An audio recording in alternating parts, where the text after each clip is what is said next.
तन्हा रहना उनकी अपनी मर्जी और अपनी खुददारी थी। इसको आप वैसे नहीं कर सकते कि औलाद ने छोड़ दी। हमारे यहाँ असल में शोबिज़ में बहुत कम लोग होते हैं जो अच्छा पढ़ना जानते हैं और अच्छा लिखना भी जानते हैं। जैसे तलत हुसैन साहब की मिसाल ले लें तो बहुत दानिश्वर किस्म के इंसान। इसी तरह आयशा खान को भी मैं रखता हूँ कि बहुत पढ़ी लिखी और दानिश्वर खातून थी और इंतहाई हमदर्द, खुददार भी इतनी कि आखिरी कई साल अकेले गुजार दिए उन्होंने। उनके बच्चे कहते रहे उन्हें कि आप हमारे साथ आ जाए।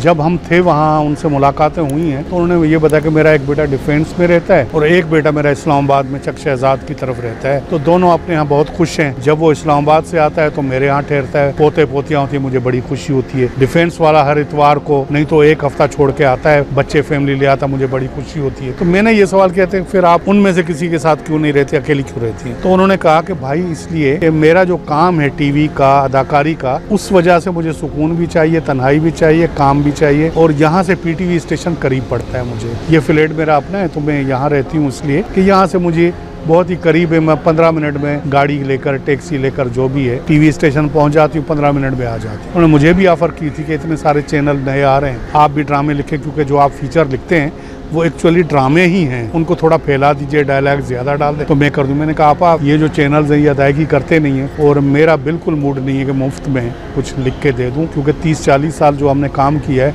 अब भी अगर हम शौक पूरा करेंगे तो ये मज़ा नहीं।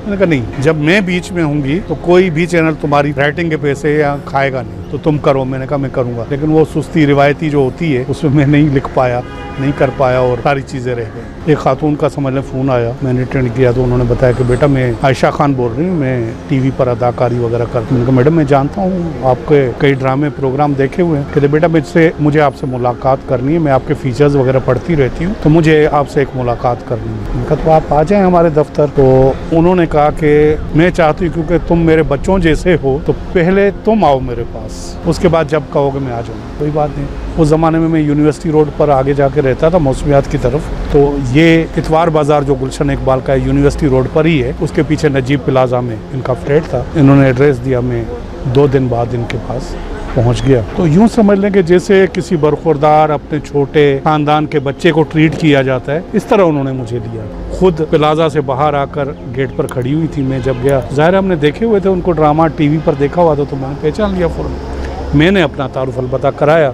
कि मैं शब्बीर हूँ, शब्बीर सोमू। तो उन्होंने एकदम मेरे सर पे हाथ रखा जैसे बच्चे को किया। हालांकि उस वक्त भी मेरी अच्छी खासी एज थी।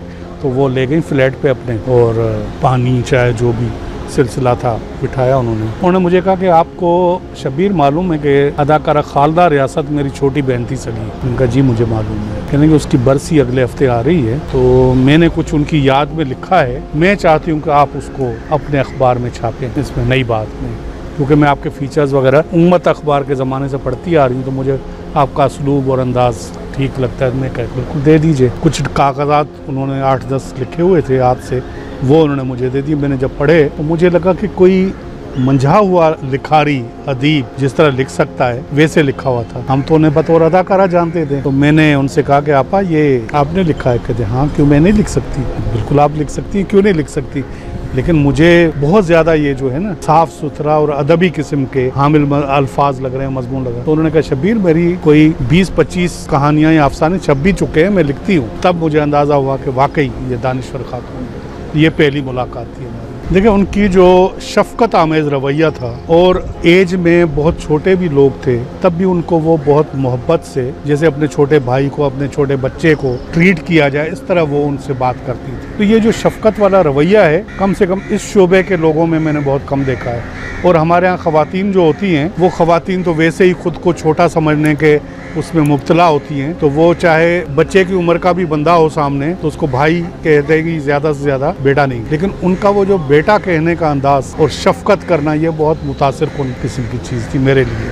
अदाकार और राइटर ये 2 ऐसे बंदे होते हैं कि अगर आप इनका फ़न देखते हुए ये समझें कि वो अदाकारी कर रहे हैं तो वो नाकाम अदाकार। किसी की तहरीर पढ़ते हुए अदीब की आप ये समझें कि इसमें बनावट आ रही है, इसने ये लफ्ज़ या ये अल्फाज या ये जुमले जानबूझकर डाले हैं इसमें, तो वो नाकाम राइटर है। राइटर या अदाकार या जो भी फन है कुदरती है, कुदरत की देन है, उसको आप इस तरह लिखिए या अदाकारी इस तरह कीजिए कि अगले को वो आप ऐसा लगे कि आप आम जिंदगी का अपना किरदार निभा रहे हैं, अदाकारी नहीं कर रहे बहरहाल।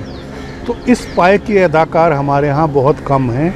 आयशा खान उन्हीं में से थी जिनको आप ड्रामे में, प्रोग्राम में बोलते हुए, डायलॉग डिलीवरी करते हुए ये नहीं समझते थे कि वो खातून अदाकारी कर रही है। घर का सीन है, जो ड्रामे की सिचुएशन है, जो डिमांड है, उसके मुताबिक वो अपना किरदार निभा रही हैं और इस तरह निभा रही है कि अदाकारी बिल्कुल नहीं कर रही। तो ये किसी भी अदाकार की सबसे बड़ी कामयाबी मेरी नज़र में होती है कि वो अदाकारी ना लगे, जिंदगी का हिस्सा लगे। आयशा खान जो भी काम कर रही थी, जो भी किया, यूँ लगता था कि वो अपनी ज़िंदगी का एक हिस्सा निकाल कर नाजरीन के हवाले कर रही है और ये बहुत बड़ी कामयाबी है।